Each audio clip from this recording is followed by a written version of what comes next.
Future's now, old man.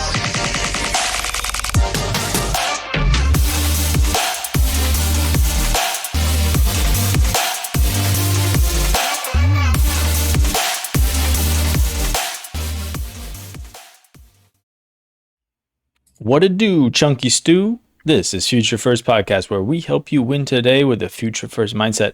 I'm your co-host, J-Mac, here with my co-host, Jose. What's up, dude? How much, J-Mac? How you been? Oh, man.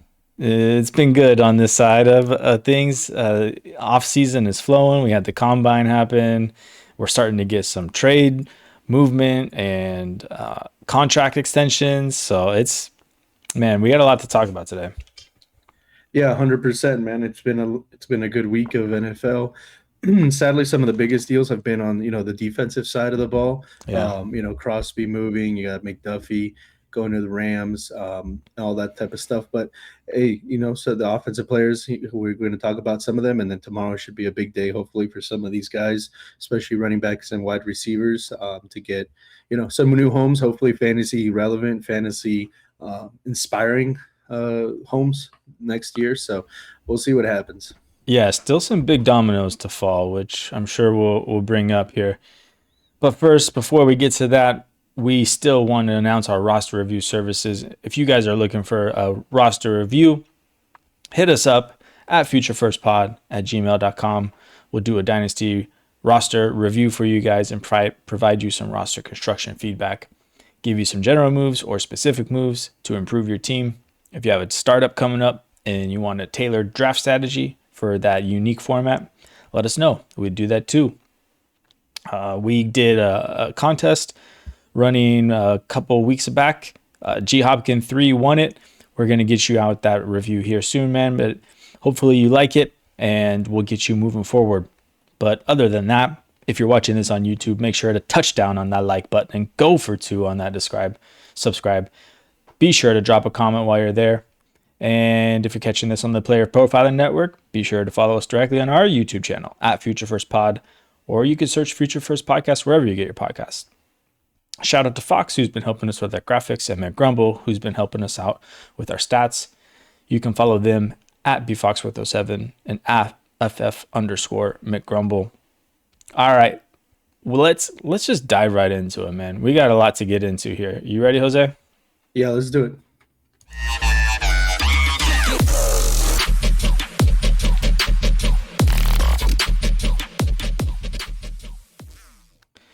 All right, man. For the quick hit today, let's just talk about what's on our minds dynasty-wise, man. I'm sure you've got some juices flowing.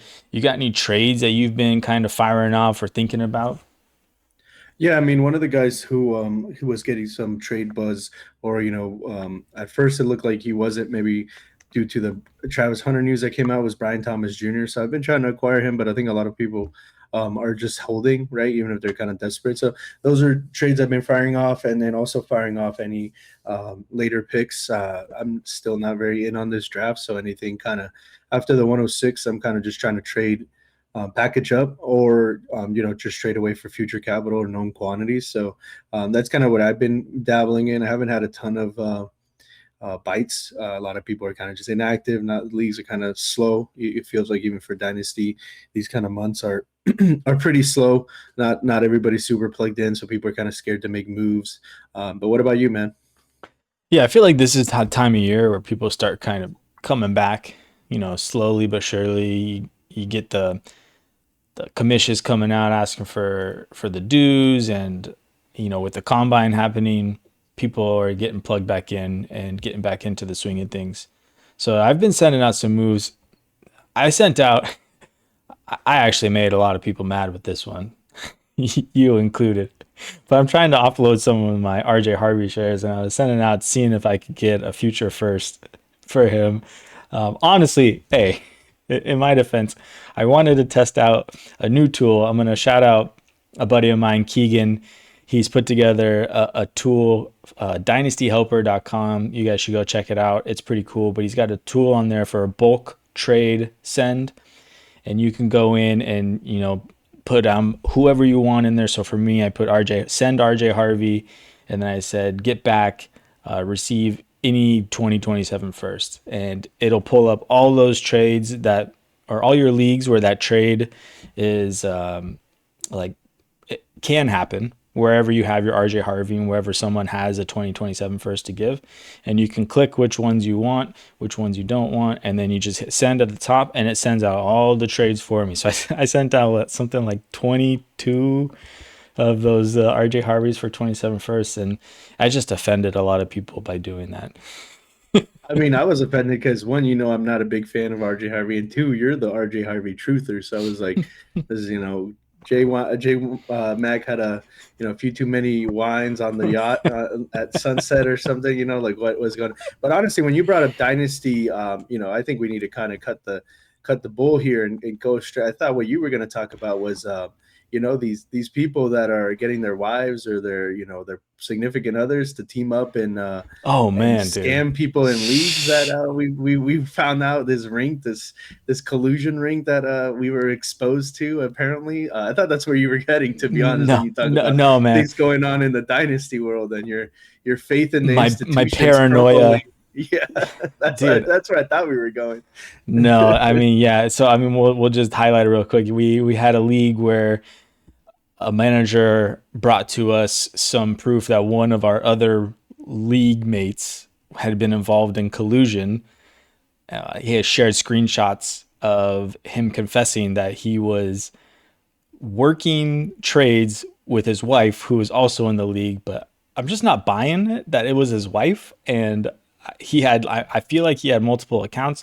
The dude was in 63 leagues and is now only in 24 because he got booted from that many leagues. And I mean, he had to have lost so much money in dues. He ended up getting his 2027 dues back for the league that we're in together, which is kind of crappy. But the new guy that stepped in is like, whatever, I'll cover it, no big deal. The team's not that bad. So luckily for us, but yeah, man, I don't know. Be careful with who you're joining leagues out there, everybody, because you never know. You never know. Yeah, I mean, honestly, I wouldn't be surprised if he refunded way more. I know, in some of the things we saw, he was like, no, just take the dues. But I think maybe once he noticed that it was kind of spreading and other leagues were finding out and other people, the community is maybe not as big as you think. People do kind of cross leagues, especially if they watch the same content creators, that he started probably refunding. And I feel like LeagueSafe would have a hard time taking those screenshots and unless it was the exact same name or, they had some other way to not refund the guy's money, So I'm sure you probably didn't end up losing as much money but yeah, I mean, you always got to be careful out there, people want to make money and they're going to try to make it off your back if you're not careful. So, playing in league with randoms, man, it's hard in terms of getting a good community and getting a good league going, but it is also, one of those, dangers that's out there, So honestly, I thought that's where you were going, just because I know it shook you to your core, man. You were like, I can never do another fantasy league. I need to be the commit, all these things. So I'm still there. I'm not leaving. I mean, yeah. if I'm joining a new league, it's gonna be with people I know, and I'm gonna be running it. But nonetheless, yeah, like you said, man, people just want to make money. But if you want to make money and you want to do it legit, you should play Fast Draft, because that is a great way to get into some tournaments. You can draft some rookies on the Origins tournament, get in there. I think they're about to roll out a new one here. Mike Washington Jr. wasn't in the previous version. He wasn't even in the database there. So the next one they're going to roll out will have him, and I'm sure he'll be probably one of the top 3 round picks, and I would imagine top 30 pick. But hey, make sure if you do go over to play some Fast Draft, use that referral code FUTURE to get yourself a $50 deposit match. You'll help us out at the same time. And if that's not your thing and you just want to stick to Dynasty, why don't you guys listen to the Podfather and see what he has to say about the Dynasty Deluxe. If you play in Dynasty, you need Dynasty Deluxe, our premium package for Dynasty Leaguers. We rank over 300 players, updated every week, all year long, and there's a win now mode and a rebuild mode with Superflex and tight end premium controls. and a Dynasty League sync, where you can say, sync down all of my sleeper teams, all my FFPC teams, and then you can browse around your leagues for who has needs, and then you can use our trade finder to see what kinds of trades are happening in leagues that are similar to the one I want to do. Then you can analyze trades using our trade analyzer, which balances the lifetime value, which includes pick values out to like 2028. All of that plus the rookie guide $25 value is included. So if you're just in one Dynasty League, Dynasty Deluxe is well worth it. And use your host's promo code, and you can bump up to all in and get $25 off.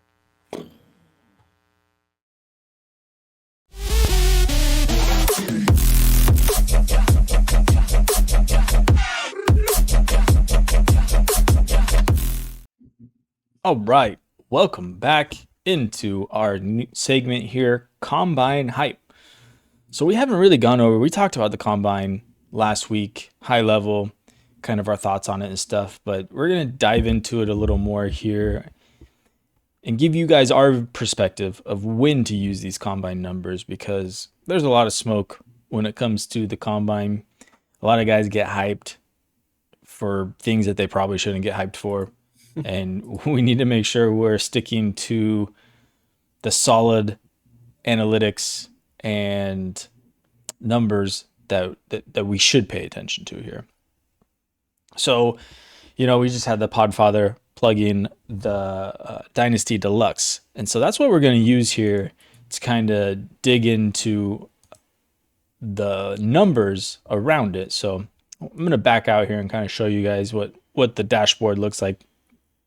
So you can come into the Dynasty Deluxe, which is where you'll get all your rankings and trade analyzer tools, stuff like that.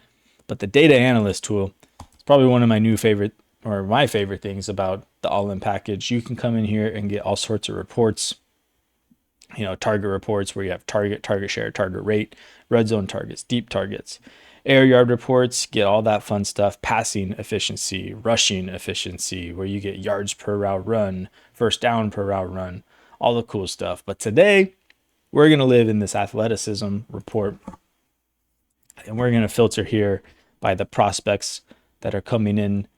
And we're first going to look at the running backs, because one of the things that I do pay attention to when it comes to the Combine, for running back specifically, is the speed score. And what a speed score is it's pretty much a weight adjusted 40 time, right? So if you weigh more, like 220 pounds, and you run a 40 and 4.4, that's a lot more impressive than someone who weighs 195 pounds who ran a 4.4. And so the speed score takes that into account. There's a formula that goes into it. You can Google it. Honestly, it's really easy to apply. You take their weight and then you take their speed and you just plug it in for the 40-yard dash. And why I think that this is important is because Mike Washington Jr. tested off the charts here. He is a 223-pound running back who ran the 40-yard dash in 4.33. That gives him a speed score of 126.9, which is second best in the history of the NFL. Only behind, who's the guy that played for the Raiders? I'm blanking on his name right now. We were talking about him in the Discord the other day. He's like an old guy from the early 90s. Oh man. Oh man, I'm gone. I have no idea. You got nothing for me? That's Nah, okay. I'll Google it and bring it up later. But nonetheless, second best in history. But how good is that, right? I mean, this guy can run really fast in a straight line. Right. And he's got some, red flags analytically, production-wise. I think he didn't have the greatest production. I mean, he's a 4-year player. He didn't really break out until he went to Arkansas in that last year. Granted, Arkansas was really bad. They had a really bad offensive line. The quarterback was not very good. But this is really great. I mean, when we look at our running backs, we want them to have a speed score. If you're over 200 pounds, you want to have a speed score over 100. If you're under 200 pounds, you want to have a speed score of about like 120. So the fact that he's over 220 pounds and has a speed score of over 120 is really great. For me, when it comes down to Mike Washington, it's going to be draft capital. What does a team believe about Mike Washington Jr.? Honestly, like him having this speed score is probably the worst thing that could happen for him fantasy wise, or for us, I should say, because he's now firmly on the radar of everybody out there. And if he does get good draft capital, he's probably going to be going in the first round here. Like if he gets early day 2 capital, there's no way he makes it into the second round of fantasy drafts. So where are you at with Mike Washington Jr.? How are you approaching a player who does this? Yeah, I mean, I think he's the type of guy that it made sense for him to run and do what he did because it could only help his stock. Now, it's one of those things where as fantasy players, you don't really want to put too much stock into it, especially like the 40. Now, the athletic score and stuff, that definitely can matter. But I think it depends more on how much does it shift the perspective of NFL teams in terms of his draft capital, like you were saying. Like if this blows some people away, now he goes on some radars and some boards of teams that weren't really looking at him before this, which does happen. We know that the NFL Combine does make certain teams fall in love with certain types of players, certain types of speed guys. So it can only be good for that. But like you said, if it turns into he gets decent draft capital, he's the type of player that now and the reason why I'm trying to move out of these picks, he's just a guy that I won't really feel great having to draft at the 110, maybe the 111, something like that, depending on how good the draft capital is. And it just feels like, man, like I'm not really bought in. I'm not really sold. But he's kind of the guy that I feel like ends up in those type of picks, like a Caleb Johnson or just one of these guys that, just ends up in that range that you're just not super in love with, right? Like it's not a deep class of running back. In fantasy, people get RB running back needy, and there's pretty much only like maybe 2 or 3 guys besides Jeremiah Love who are like somewhat interesting. And Mike Washington Jr. wasn't like on many people's radars before this. He was kind of a sleeper later guy. So you don't want to overreact too much. Let the NFL react accordingly for you, and then you kind of decide how you want to take that. Obviously, a team isn't going to just draft him only on their combine. So it might have been a team that was already looking at him and now is like, okay, well, instead of the 5th round, maybe we need to come up to the 4th round, or something in that nature because of his performance. But yeah, I mean, it's all part of the puzzle. I feel like the combine, as we get more and more into it and fantasy kind of develops, becomes less and less important. I feel like the other group of players that we're going to talk about in tight ends is kind of the only one where I feel like it really can be very impactful and meaningful, especially with more and more guys with agents and people just around them that are smart. That's like, why run, right? Like, why do this? Why do that? A bunch of the stuff isn't on TV anymore. It's pretty much only the 40. You don't get to see many of the drills. Like the wide receivers, you get to see them when they run down the line and catch the ball. But like in terms of stuff that actually you can draw data points from, besides like some of the measurables that you're looking for in terms of height, weight, maybe like a quarterback's hand size, something like that. But in the end of the day, it's like it becomes less and less, I think, of a focal point and a true game changer for fantasy, at least, right? Like the where it will present itself and be a game changer is if all of a sudden a guy that we didn't love or we weren't super high on as the fantasy community has a great combine, and then his draft stock rises a couple rounds or a round and a half or something like that. That's when the tire really meets the road, and you can kind of really start taking a big input into fantasy off the combine. But the combine itself is not something that I particularly put a ton of stock in, just from like the raw numbers, right? Yeah, I love the way you say it. It's just another piece to the puzzle here. And honestly, if it's not a piece as in terms of who we pick, it's a clue for maybe who we shouldn't pick, right? For example, like Matthew Golden last year, right? He ran, the sub 4.4 40-yard dash, and immediately he vaulted himself into the first round of the NFL draft when he didn't really have the production to kind of be taken in the first round of the NFL draft. So we know now much the NFL values these 40-yard dashes when it comes to the wide receivers. We also know how the 40-yard dash actually has a negative correlation for fantasy points. So seeing Matthew Golden get drafted in the first round and having that thought of, oh, the NFL believes in this guy. Well, no, like we still shouldn't, because the NFL believes in him because they value the speed that he has, but that he doesn't have, the production or the complete profile that we need to buy into a prospect like that. So you can kind of piece those together and hopefully like connect those dots and say, okay, wide receiver run fast, wide receiver get drafted high. Those two things are now, probably double counting each other, right? We need to make sure that we're not buying into an incomplete profile if they're just a fast runner. Okay, let's circle back here and go to the running backs, because another side of the coin here is telling us, maybe who we should be passing up on, who we previously thought was a little bit better, right? I mean, obviously we see here Jeremiah Love, confirmed stud, right? Speed score 117.3, came in weighing 209 pounds, or no, more than that, 212. I don't remember. Another guy who 214. I think so. Jam Miller was another guy that I liked. He ran a 4.42, came in with a speed score 109.5. He's definitely someone I'll be taking a shots on in the 4th round if it gets there. Now let's keep going down, and we see Jadarian Price here at a 99.9 speed score, ran the 40-yard dash in the 4.49. Athleticism score here of 100.6. Not great.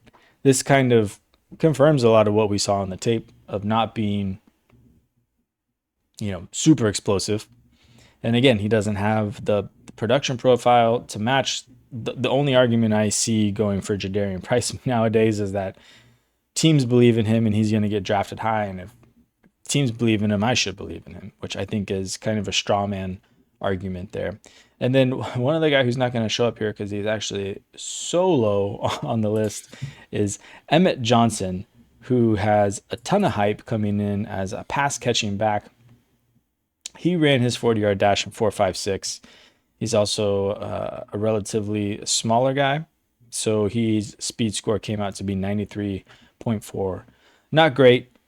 It's not over for Emmett Johnson, but it just goes to confirm the shallow depth that we thought we had here in the running backs for this class. So let's move on. Let's go into the tight ends. And let's look at their athleticism score here for the tight ends, which will confirm that there is... the worst kept secret.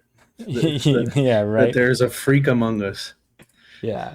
I'm going to reboot this here because I think I broke something when I took them out. There is a freak. There is a freak. All right, here we go. Actually, Eli Stowers did have better testing than him overall, which is, not crazy. And honestly, like that's something we need to pay attention to here because Eli Stowers has the more complete production profile coming into it. So I still like those back of the first round picks. Mainly because I think that's where Eli Stowers is going to be going. And I want to get pieces of shares of him in my lineups here. So I'm okay kind of maybe moving off the 106s. Like if I can get like a 111 and like a 112, if someone wants to give me two of those picks, or maybe someone wants to give me like a 108 and like a 112 or something, like I might be doing that.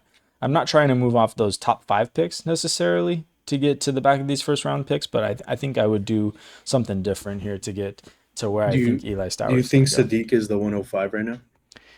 I think in tight end premium leagues, that's probably where it's going to end. How much premium do you need? A full point, half a point? How much are you talking about? Do you think? I don't know that I'm going to be taking him. I still don't know. I want to see if he goes top 15 in the NFL draft. I'll feel okay taking him at that spot. I'll probably go like 106, 107 is probably where I'll go. I think I'll probably end up having him as the 107. I'll still probably want Casey Concepcion and I'm blinking. Denzel Boston. No, not Boston. Who's the other guy for Indiana? Blanking on his name. The wide receiver. Not Surratt, yeah, but Omar Cooper Jr. Yeah, you go. Yeah. So I think those are going to be my 6, 5, and 6, or 6 and 7, and then I'll probably have Kenyon Sadiq. So he'll be in that firm 106 to 108, and the premium I'm going to need is half a point probably. Okay. Like that's just where it is. If it's a full point, then I'm probably bumping Sadiq up over those guys. So and then I'll probably take him at the 106. Are you similar? Yeah, I mean, I think right now until like just out of college, what projecting, I think I would put Sadiq at 5 if we're not doing super flex. I think he's 6. Probably Mendoza would go with him with the 3 wide receivers and Love. I think he'd be 105, 106, depending on if it was super flex or not, and depending on obviously how much tight end premium it would have to be. I think half a point, but if it's a full point for sure. I'm not super sold on those other 2 wide receivers you were talking about. Obviously, without draft capital and without all the data points, I think Sadiq offers that sort of upside. But if you can't, if you don't feel comfortable there, I think that's a great shout. Like you were saying, trade what could be Sadiq for an Eli Stowers range pick and something else, or if you're getting multiple picks, especially if you're a rebuilder that's not that close and you need extra shots or you need more ammunition to get more known commodities. I think that makes sense. I don't know that Sadiq is necessarily the best option for like a heavy rebuilding team, unless you're thinking it's going to take him a few years to come into the league. So yeah, I think I'm pretty much right there along with you. I'm just not so sold on Casey Concepcion more so than the Indiana guy that you were mentioning. Definitely. Omar Cooper Jr. Yeah, Omar Cooper Jr. Here's a prospect that I want to bring up that we never talked about on our tight end prospects episode, who is Sam Rush. Came in with a really high athleticism score. I think he actually had the highest RAS score out of all the tight ends. He's a 6'6", 264-pound tight end. And he moves quick. He ran like a 4.7. And I heard a stat the other day of there's like 8 tight ends to come into the league with, that size who ran a 4.7 or shorter. And it wasn't the most impressive list. There were like 8 names on it, maybe 9. But 2 of those names were Rob Gronkowski and Jason Witten. So I'm not saying Sam Rush is those guys because it was like when we take 2 of 9, right? That's less than a 20% or a little better than a 20% hit rate, right? But where he'll be going in your rookie drafts, like that's where my dart throws are going to be going, are on guys like Sam Rush and your guy, John Michael Gillenborg. Yeah. Gillenborg. Again, like another guy who just tested really well, has got a really high athleticism score. I'm just going to be taking shots on him. Tanner Koziel tested really well, who was the guy that I shouted out that was just a touchdown machine. There was a Jack Endries as another guy. RJ Maryland tested really well. So if you're not familiar with Player Profiler and their athleticism score, and you are more familiar with the RAS score, we're going to jump over to that website here, which is you can see Sam Rush had a 9.94 relative athletic score, which is the RAS score. Gillenborg's up there, Koziel, Sadiq, Stowers, Endries. We also had a lot of guys that didn't test that we wanted to see, like Justin Jolie. We had Max Clare, who didn't do a ton of testing. There was Michael Briggs, who didn't do anything. So unfortunately, we'll have to wait for their pro days to kind of get some more information on those guys for their athletic profiles. But I'm kind of expecting like a landslide of tight ends to be taken early day 3 in the NFL draft here. And we'll probably see, I'm guessing like 5 tight ends by day 2 is where I'm expecting. Yeah, I mean, I think the NFL is trending towards more tight end, like using the tight end in a different way, as we've talked about here on the podcast several times. So I think some of these guys with these kind of raw athletic abilities that are popping out on the RAS and the athletic score that we were looking at on Player Profiler are definitely guys that the NFL, is going to keep tabs on, and they may just be on the Evan Ingram or that sort of path where it takes a few years. They're not developed as highly on their catching ability and as a threat in that sense, but teams want to develop them and have them available for 11 and 12 personnel sort of grouping. So I think that's a smart way. If it's a shallow class and the wide receivers are going to be dried up by the end of the 3rd round, the 4th round in a rookie draft, I think taking a shot on a tight end that just sits on a taxi for a year or two is a pretty good bet as any other in that sort of late rookie draft. Yeah, at this point, I mean, that's where we have to live, I think. Exactly. Okay. I think that wraps up our combine hype talk here. Let's take a quick break before we come back talking about some offseason moves that may have some impact on our dynasty landscape.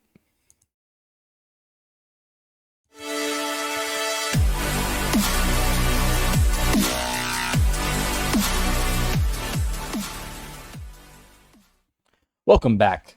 Let's dive into some moves that the NFL has been making that are definitely shaking things up here for us fantasy players. Should we talk about the biggest one first here? The thumbnail. Do it. DJ Moore to the Bills. Yeah, man. Let's go. Personally, not like my favorite wide receiver that was kind of being talked to potentially go there. I think there was better options, but it is good to see them getting a weapon. I'm not sure how much I love it for DJ Moore himself. He seems more like on the back end of his career, but he has shown he can be productive. He was able to be productive with Justin Fields of all people for that year, coming with first year with the Bears, I think it was, right? He had a pretty decent season with him. So, with Josh Allen, you hope that they can link up, the ceiling I don't think is there, right? Like I'm not super excited. I'm not hyped, but if there's somebody in your dynasty league that is, right, this is the perfect time when to sell, DJ Moore. That's what I would be looking to do. And I think the more interesting, at least for me, dynasty talk is on the other side. Like what do you do with the Bears pass catchers now, Odunze, Loveland, and Burden? So, but what was your instant reaction to the trade? So, I mean, like you, I'm not. He'll be 29 when the 2026 season starts. DJ Moore has a hive out there. Even in his younger years when he was playing on the Panthers, there was always, he's good. You just got to stick with it. He's just in a really bad situation. And he finally had that breakout season. I don't even remember what quarterback that was with. It might have been with Sam Darnold. I think it was Fields. Wasn't it Fields? Oh, you're talking about before he got traded? Yeah, before he got traded. When he was playing in Carolina, he had like 1 year where he had, I want to say like 1,100 yards, something like that. And the hive was strong. And then he got moved to the Bears for good capital too, right? And yeah, and then it was Fields, and he had a decent year with Fields, right? I mean, it wasn't anything spectacular. It was definitely. In full PPR, he's a top 6 wide receiver that year in 2023. If I remember correctly, though, it was on the back of like one game where he had 3 touchdowns and like 200 yards or something like that. If I'm not mistaken, but it wasn't like a points per game thing where you're like, okay, this felt good. It was a rough ride. And I don't know, if you can sell him, if you can get a first for him, a future first, automatic, like, see ya, you're gone. And I think that will happen. I don't think he's been steamed up there yet. I mean, his value has definitely spiked since the move. And I think, as the offseason goes on, that hive is going to generate that buzz for him because how do you resist? It's Josh Allen on the Bills. But the truth is the Bills are a run first offense, and they spread the ball around already. There's no like true playmaker there. I guess the one thing that you could say is like when they made a move to get a wide receiver last time, in a trade, that big move was to go get Stephon Diggs, right? And that ended up working out for Josh Allen for a few years. Stephon Diggs was very productive. So Stephon Diggs was also in the prime of his career. This is, 2 years past pretty much. I think DJ Moore and Stephon Diggs are pretty similar in age. So I don't know. I'm with you. I like looking at the other side of things. And honestly, it's great news for all of them. To me, the Luther Burden scheme is getting a little too uncomfortable for me. I don't know that I'm buying into it. He was really good last year. I think a lot of people are hanging the hats on the advanced analytics, which is something I always look at. Something like the only rookies to have over 200 targets and more than a 2.6 yards per route run are guys like Jamar Chase, Justin Jefferson, Puka Nacua, and there may be like one more in there who's a stud, and then Luther Burden, right? You said 200 targets? Yeah. I mean, he only had 60. Sorry, 200 routes. I'm sorry. Oh, okay. I was about to say 200 targets. No. That's like my bad. Yeah. That makes more sense. Yeah, go. Yeah, more than 200 routes, and it's an elite list, and Burden is on it, which if you translate that, right, I mean, if you just give him DJ Moore's route share last year, I think I calculated it, and it puts Burden at like 1,600 yards based on, that 2.7 yards per route run that he has. I'm just not convinced that that's going to sustain. I mean, you're competing with Odunze and Loveland, and again, they're a run-first offense also, and they want to spread the ball around. Olamide Zaccheaus was way too involved last year for me to feel comfortable about projecting a large target share to anybody. And then on top of that, Odunze was injured for a majority of the season. I don't know, man. Are you seeing this similarly, or with Burden? I feel like he's a sell at this point.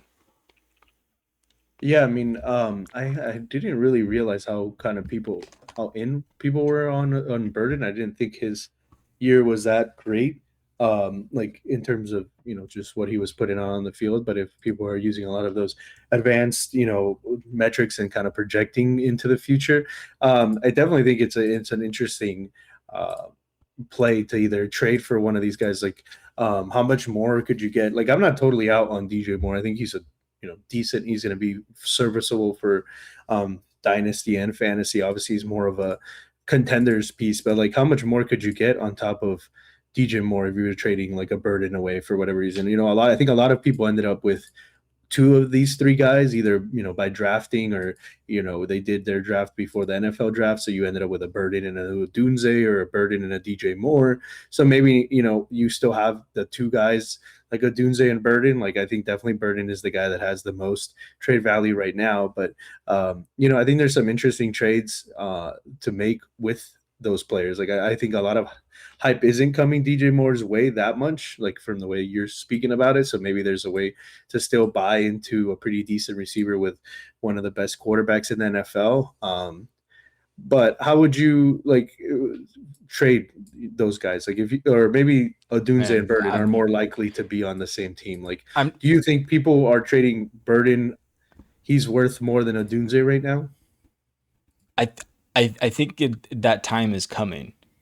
They're not far apart before this move was made. I think they're like a third of value apart from each other in terms of market value, and I think it's gonna flip, and I think it's gonna flip a lot. I think that the steam for Burden is going to get to where you're gonna need to add a second to Rome to get to Burden. Here's a trade I saw that someone was considering in a Discord server the other day. JSN for Luther Burden, the 105 and a 2027 first. Well, no, sorry, 2028 first. And then the other guy was uncomfortable doing that to buy JSN for that price. And so he asked for a second back.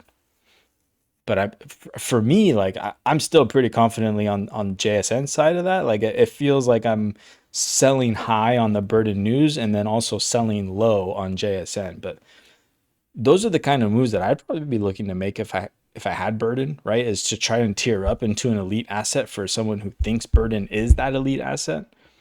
I don't know. Are you on the same side as me with JSN, or do you like Burden there in the No, picks? I think I'd be on the JSN side, and I think honestly, just to kind of like split them up, I think Odunze is a buy, and I think Burden and DJ Moore off these news are sell high slash tier up type of player. I don't think Burden has reached the level where you could split him into multiple really good assets, but I think he's the type of high where he's a great piece to tier up into a Jamar Chase, a JSN, a Puka, something of that nature. And same goes with DJ Moore. I think he thrown into a 2-for-1 or 3-for-1 or with like a 105, 106 could net you.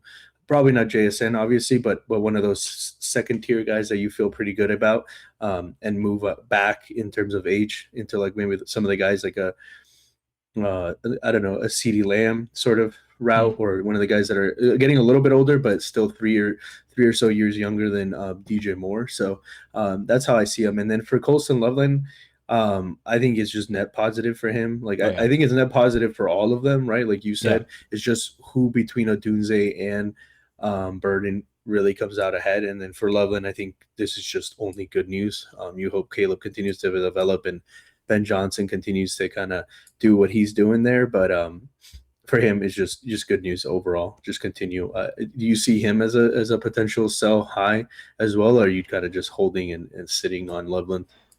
I mean, I've been saying that I feel like you should tear off of Loveland just with the steam and the hype that he's been getting. That's generally how I like to go when you have an unproven asset like that, and a lot that can come back to bite you. But if you're getting like a, a really good return on that person, I don't feel bad about it. Like if someone's paying a top three tight end price for Loveland, and that's the return I'm getting, I don't feel bad about getting that kind of return. Even if he blows up, he'd have to be better than Brock Bowers or Trey McBride, right? For that to actually burn me, and even then, like it's probably not like breaking my team. So I think it's smart to sell on Loveland, but I'm also fine just holding him. I think he's got a really bright future. He's tied to a really young team with a great coach. I like all these players. And I'm with you. Like I think the move for me, if I could make it happen, is I'm selling Burden to get Odunze plus. Like that's the move I want to make because I think Odunze is a better prospect than Luther Burden. I think that Odunze was showing flashes of the wide receiver one before he started to get injured last year. It just makes a lot of sense for me to pick Odunze, which is highly reflected in the thumbnail. So hopefully, Yeah, I mean hope, we've been on Odunze for a while, kind of steaming him up and thinking he's gonna be a guy. I think it's the ultimate kind of call your shot if you were to make that trade, but one that could be psychologically for the person that owns Odunze and things Burden is the guy, a much more yeah. interesting thing. So yeah, I think talked about the Bears there plenty. I think that was the biggest move. One of the other moves, it's much smaller, but I think it still has decent fantasy impact, and it's one of the only other confirmed moves. Was the Montgomery news to the Texans. I think if you were his name just completely vanished from my head. Woody Marks Mm. enjoyer. I don't know. Maybe that time has already come to an end. I don't know, but they didn't trade nothing for him. It wasn't like a seventh or anything. They give up I think, an offensive lineman and a pick swap. So it wasn't nothing.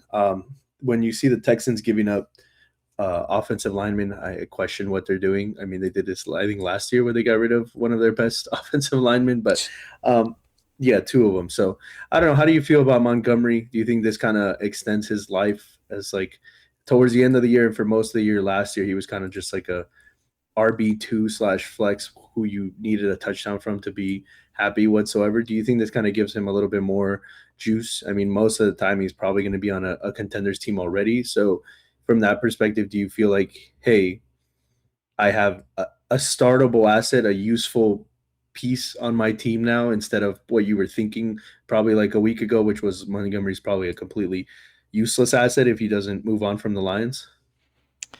Yeah, well, I mean, first off, I want to say that I'm not really a Woody enjoyer, um, but I You're don't more mind of a having. Buzz Lightyear guy. Yeah, there you go.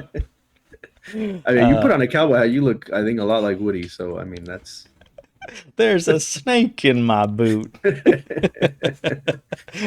Reach for the sky. That's what the Lions said to Houston in getting a second round pick back from Montgomery. But NFL side of this aside, yeah, I like Montgomery in Houston. I mean, they want to run the ball, right? And Montgomery has the juice in the tank to do that.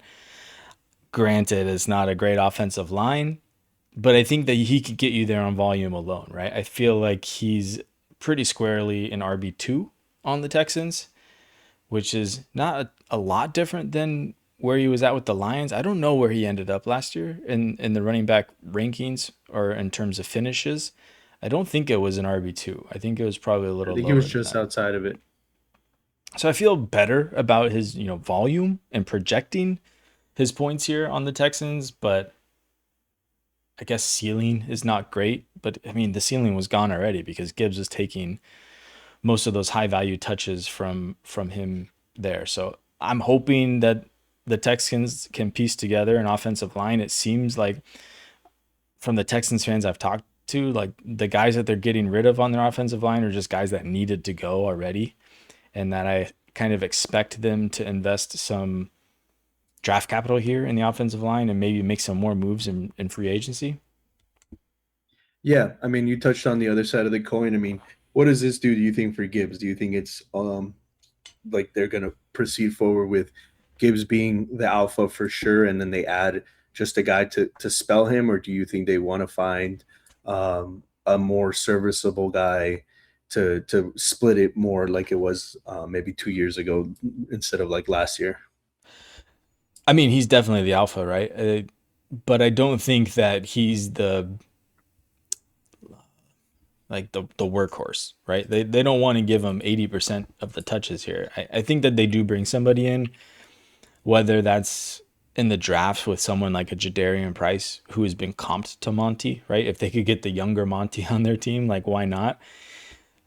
But yeah, I mean, it's wheels up for Gibbs. I think that he has a path to, RB1 upside now, which is, I feel like, always been hindered for him. No one's really believed in him because they knew Monty was going to be there taking away. But honestly, like, it's going to be the same thing. I don't think Gibbs is going to be like clear cut RB1 here. I think he has a path just because if the other guy that comes in isn't as good as Monty, right? And, that's not saying a lot because Monty was decent for who he was in these past sunset years of his career here. But I don't know, do you think that Gibbs is just wheels up and taking off?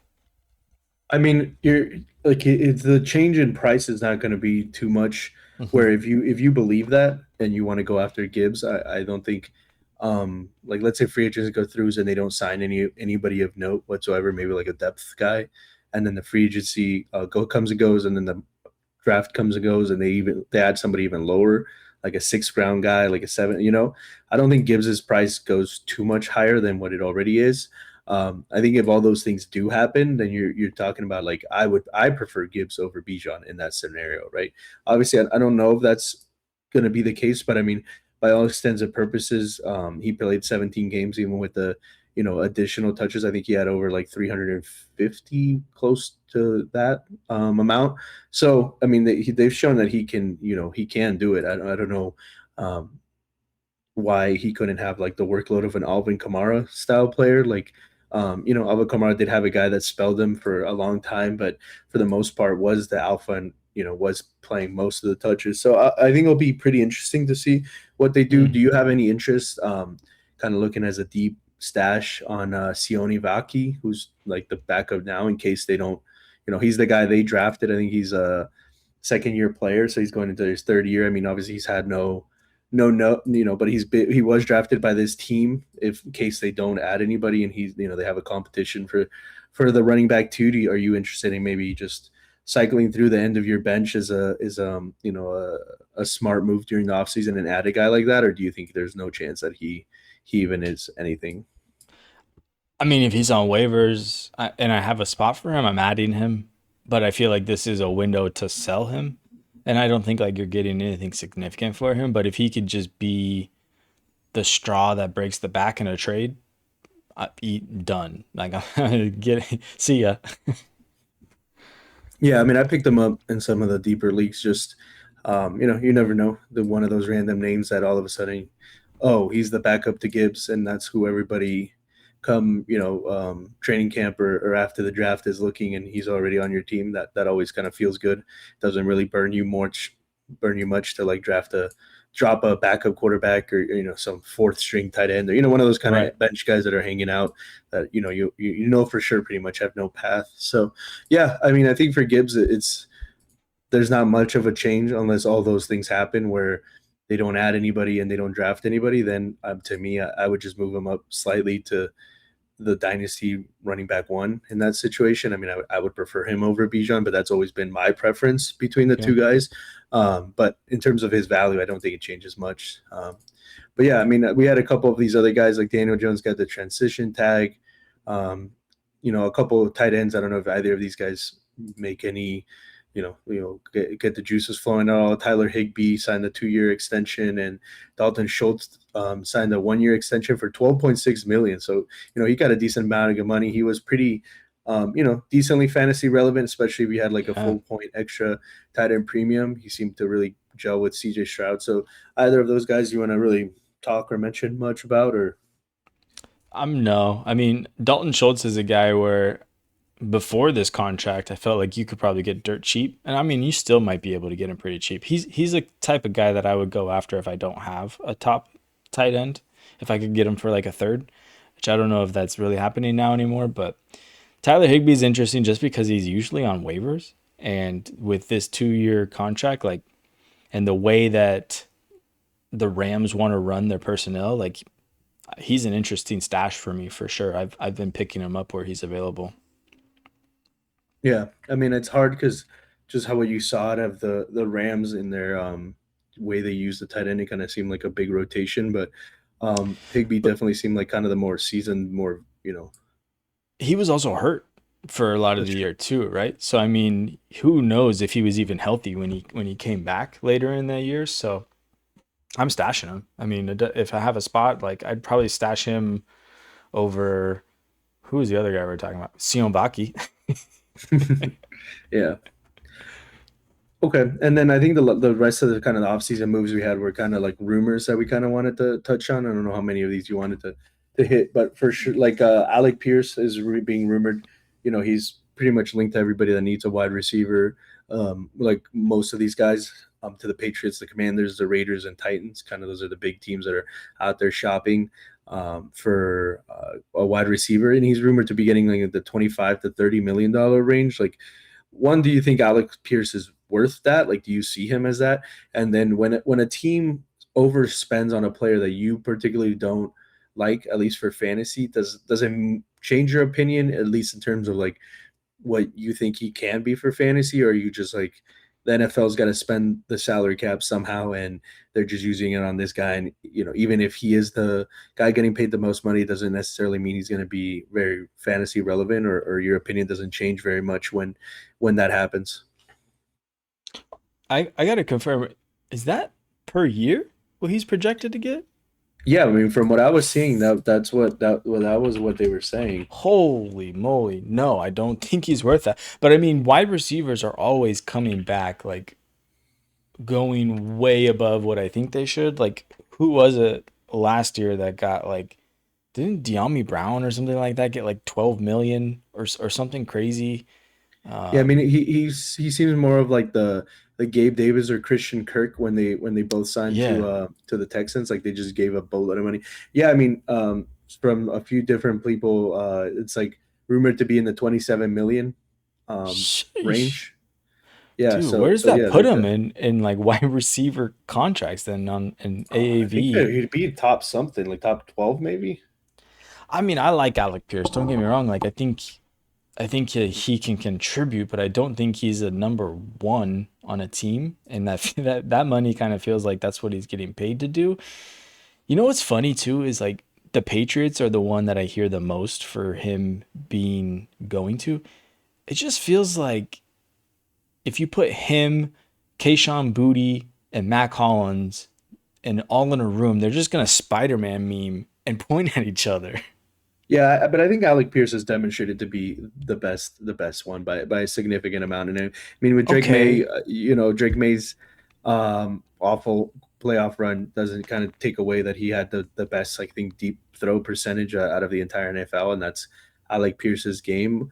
I would love them to get them more secure, like a more wide receiver that isn't just about deep balls. But I mean, you were asking about his contract. It puts him in the range if he were, let's say, he just gets 27 flat AV like per year. It puts him in the category of like Devontae Smith, Jamison Williams, George Pickens, who's playing on the tag, so that it's a little weird. But DJ Moore, Jalen Waddle, T. Higgins, they're all in the 28, 27 range. So yeah, I mean that's not the type of player I think Alec Pierce is. Maybe the NFL. That's why I was kind of asking, like, if he does get that bag, and let's say it is for the Patriots, does it change your opinion of him at all, or you kind of just stuck thinking like it's just NFL overspending because they have to spend it somewhere, and they think they can make Alec Pierce the guy, or how would you see that? I it doesn't change my opinion because it's just the market, right? And I feel like he's coming off the most productive year of his career, and he's getting paid. Good for him. Like, go get your bag, Alec. But it feels weird calling him by his first name. But like the Patriots just don't make sense to me, especially since they just released Stephon Diggs, which we don't have on here, but we probably should talk about. I don't know. I guess people saw that coming. To me, that was just kind of a baffling move. They're taking on like $14 million dead cap, and then they'd be overpaying for a guy to play a role that they already have two guys to play that role for. Like, go get Mike Evans and get him for like 10 million cheaper. Right? I don't know. Yeah, I mean the breakout season is not even that. I mean, we were poo pooing DJ Moore, but I mean he DJ Moore has had like 5 to 6, and I guess DJ Moore is on that list as making, I think 27 and a half, and he signed his contract a few years ago. But I mean he doesn't have a year even as good as DJ Moore's like 1,100-yard season he had, which he had multiple of in Carolina. So I think it's a little bit interesting. I mean, this last report, just because I pulled it up, and it's a little bit interesting. There's a league source that says that your boys, the 49ers, would be interested in paying him that money. How does that sound to you? Bro, no. I'd be shocked. I'd be so shocked because it's like the fact that they fight tooth and nail to every penny for these wide receivers, and Well, then now they they would got all just that Ayuk money back, right? yeah. By the way, I was going down a rabbit hole of the Ayuk stuff. That is Oh some man, I know. wild, I've wild heard. thing that we could do a whole episode on him, I think. But yeah, I mean, okay, so let's say he signs whatever. I mean, obviously, I think the team does matter, but let's just call it like a situation you feel decent about. Like the quarterback's decent. It's not like a horrendous. Like I'm not really in on anybody that lands with the I'm Raiders. selling. You're selling, but what do you think he could be? Do you think he could be I a mean, wide receiver too? Do you think finishes like a top 24 wide receiver? if he has a strong wide receiver one on the other side of him, which I don't even know what team that would fit, right? I mean, maybe the Seahawks, but I mean, even then, like they don't have the pass offense that would sustain that. So like the Giants, maybe, right? Like I'm trying to think of who would have a wide receiver one that would take the heat, but still have like a good passing offense to do it. Like the Panthers, like yeah, it just doesn't. None of these teams that they have him going to, like even if he went to the Commanders, That'd probably be the most interesting spot for me out of all four of those teams: the Patriots, Commanders, Raiders, and Titans.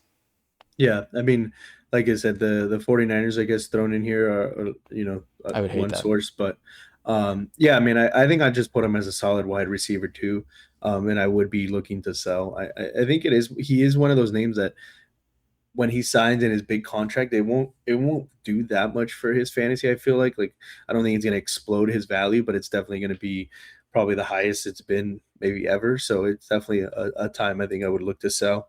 Um, let's see. I mean, AJ Brown is another wide receiver, but that's been like the Yes.